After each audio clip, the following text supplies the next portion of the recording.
Guys, welcome to my Tripathi English classes. Today I will teach you two stories about flying. The part one is His First Flight, written by Lem O'Flaherty. Right now I am going to start the story.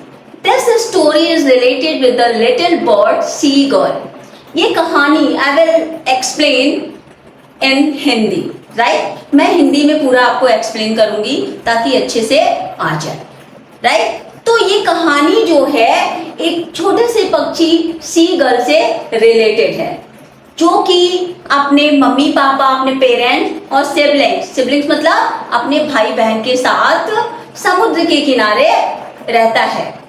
तो he is always afraid of flying. जो seagull है, नन्हा सा जो seagull है, वो हमेशा उड़ान भरने से डरता है. ये कुछ ऐसी ही कहानी है अबाउट सीगल. ठीक है, तो इस कहानी में यही है. This story shows the need of motivation to reach on the goal.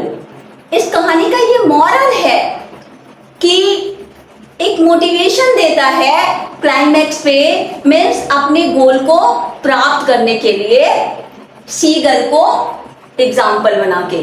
Right कि सबसे पहले नन्हा सीगल कैसे उड़ान भरने से डरता है, लेकिन वही सीगल लास्ट में अपनी फर्स्ट फ्लाइट में सक्सेस हो जाता है. तो एक छोटा सा पक्षी सीगल है जो कि अपने पेरेंट्स और अपने सिबलिंग के साथ जो है एक पठार पे, एक प्लेट्यू पे रहता है. राइट और जो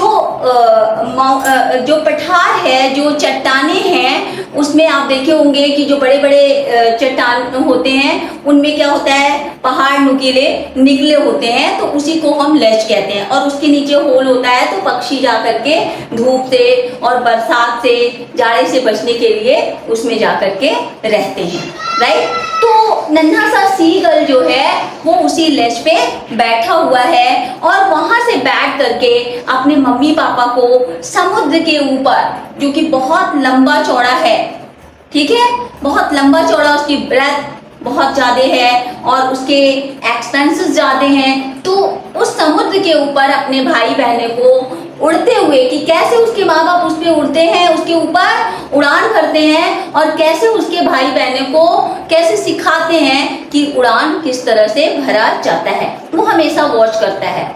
and he himself tries his best to fly.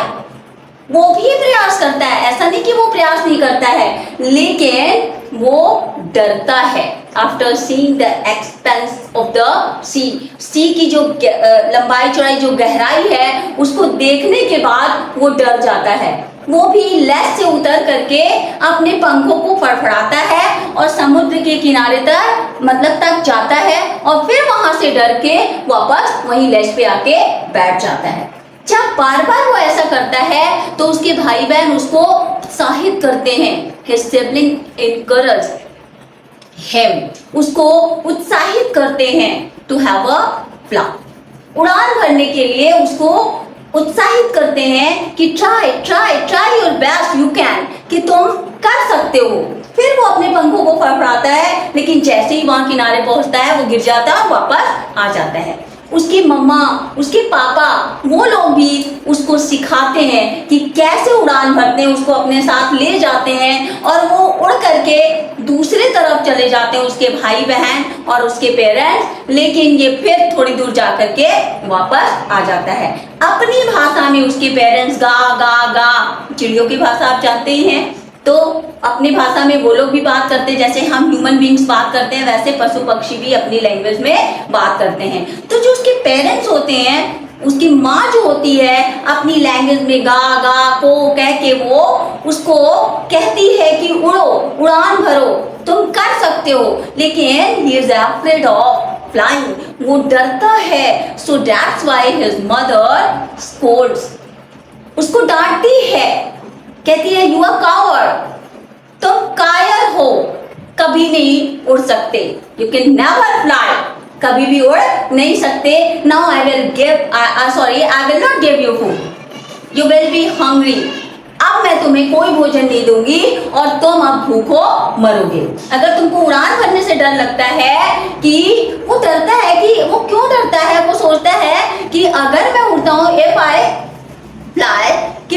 हूँ तो my wings would not be support me, तो मेरे जो विंग्स हैं वो सपोर्ट नहीं करेंगे और मैं क्या करूंगा, मैं गिर जाऊंगा और मैं वहीं पे मर जाऊंगा। सो that's why he had fear, उसको डर था कि मैं मर जाऊंगा, वो नहीं उड़ता। अब उसकी मम्मा गुस्साती है, वो डांटती है कि you have a cowardice nature, you are coward, you can never fly and now from today I will not give you food and you will die in hunger, और तुम भूखों मर जाओगे। एंड शी डज सो, वो वही करती भी है उसकी मम्मा। इसका मतलब ये नहीं कि वो काइंड हार्टेड नहीं थी, राइट? चाहे पशु पक्षी हो, चाहे हम ह्यूमन बींग्स हो, सारे पेरेंट्स अनकंडीशनल लव अपने बच्चों से करते हैं। अगर वो आपको डांट रहे हैं, कोई चैलेंजेस दे रहे हैं, इट मीन्स कि वो आपको, they want to see you at the climax, at the top, वो आपको ऊंचाई पर देखना चाहते हैं। सो दैट्स व्हाई आपके पेरेंट्स आपके साथ ऐसा करते हैं। जैसा कि सीगल की मदर ने कहा कि from today I will not give, कि आज से मैं तुम्हें भोजन नहीं दूंगी और तुम भूखों मरोगे, और वो ऐसा करती भी है। कभी कभी हमें कुछ ऐसा करना पड़ता है, आपके पेरेंट्स आपको चैलेंज करते हैं कि एक्सेप्ट माई चैलेंज। जैसे हम टीचर्स ही आपको डांटते हैं और कुछ कहते हैं, पिंचिंग वर्ड, तो उसके पीछे कोई और उद्देश्य नहीं होता है कि नहीं एज अ एनिमी हम आपसे बिहेव कर रहे हैं। Only we want to see you at the climax, आपको ऊंचाई पे देखना चाहते हैं, इसलिए। तो जस्ट लाइक हियर, तो ऐसे यहाँ पे सीगल की मदर भी उसको क्या करती है कि उस दिन उसको भोजन नहीं देती है। वो पूरे 24 घंटे भूखो रहता है। उसके मम्मी पापा उड़ान भरते हैं, उसके भाई बहन उड़ करके दूसरी तरफ, दक्षिण की तरफ, दूसरा पठार जो होता है समुद्र के उस पार, वहां जाके वो लोग चट्टान पे बैठते हैं, और इधर सीगल जो है जा करके उसी लेज पे बैठ जाता है, और धीरे धीरे उसका मुंह दक्षिण की तरफ होता है। क्यों? क्योंकि उसके मम्मी पापा अपोजिट साइड में उसके भाई बहन रहते हैं।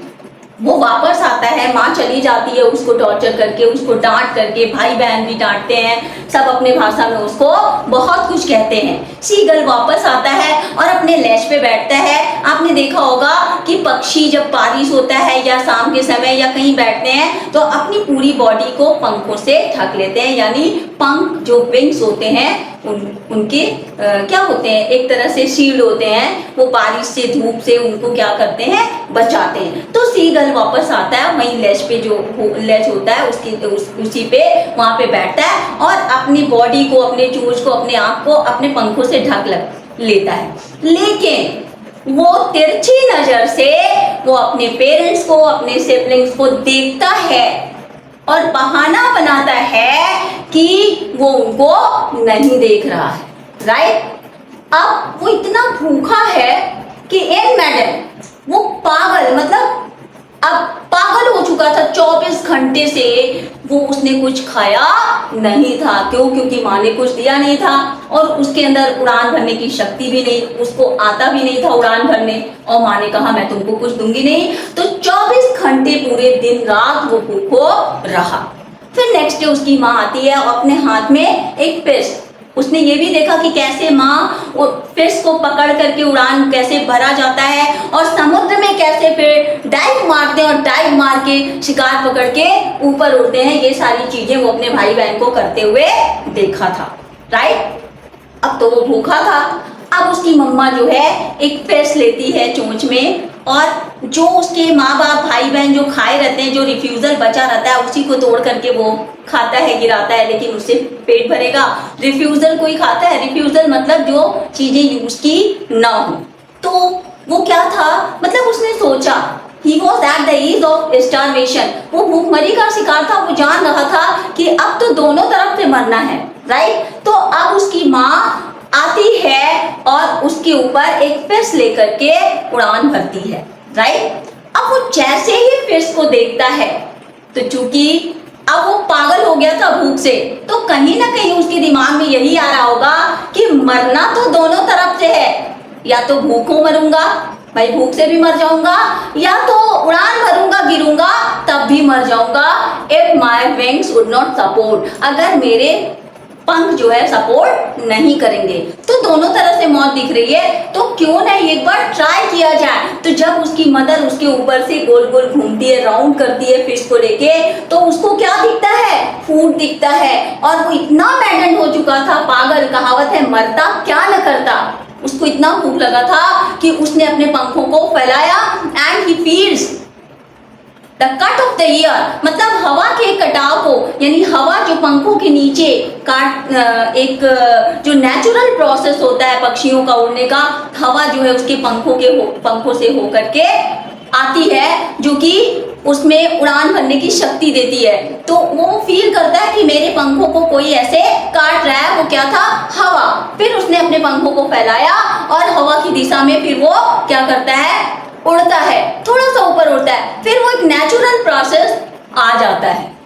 जब आपको हल्का सा फील होगा कि नहीं ऐसे करेंगे तो हम इधर जाएंगे, ऐसे करेंगे तो क्या हो सकता है, तो इस तरह से नेचुरल प्रोसेस को फील करता है और फिर अपने पंखों को क्या करता है, ऐसे जैसे कि हम बोट चलाते हैं तो पानी को काटते हैं, तो हवा जो अपोजिट साइड में ऐसे हवा जो है उसके पंखों को कट करने का मतलब जो नेचुरल प्रोसेस होता है उड़ान भरने का, वो चीज वो फील करता है और फिर पंखों को ऐसे ऐसे फैलाता है और फिर धीरे धीरे वो उड़ता है कुछ दूर। चूंकि ना वो ही वॉज मतलब हंग्री, वो भूखा था, तो भूखा था तो उसकी बॉडी क्या थी, शिथिल पड़ गई थी, he had no energy because क्यों, क्योंकि 24 घंटे से उसने भोजन नहीं किया था। फिर भी थोड़ा ऊपर समुद्र के ऊपर जाता है। अब now his parents became happy, वो खुश हो गए, उसके भाई बहन भी खुश हो गए कि ये वापस नहीं आया, ये ऊपर उड़ा, थोड़ा सा ऊपर उड़ा। और राउंड राउंड उसके मम्मी पापा उसको घेरे हुए थे,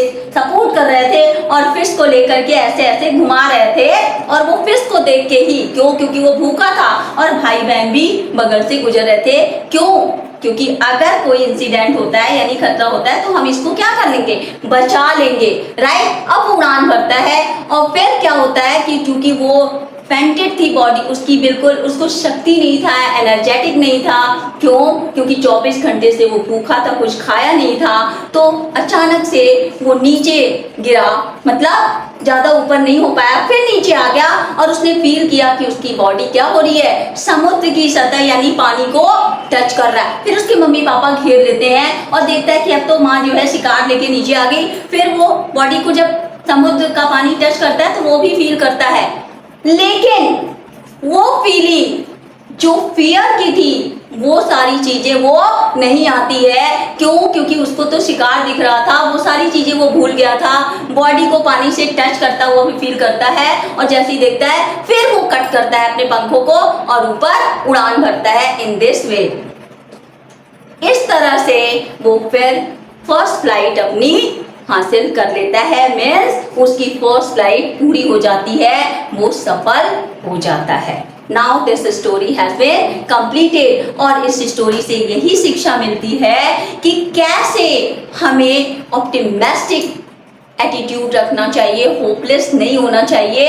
यानी वो हमेशा होपलेस हो जाता था और भाग जाता था, लेकिन किसी ना किसी तरह से वो फियर उसके दिमाग से निकला और अंततः जब हम ट्राई अगेन करते हैं तो लास्ट में हम अपनी सफलता को प्राप्त कर लेते हैं।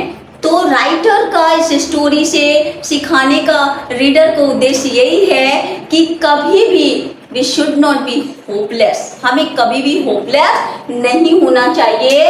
We should try till we get our success.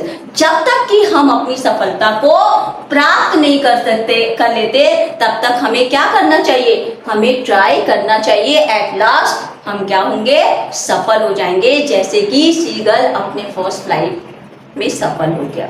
Thank you.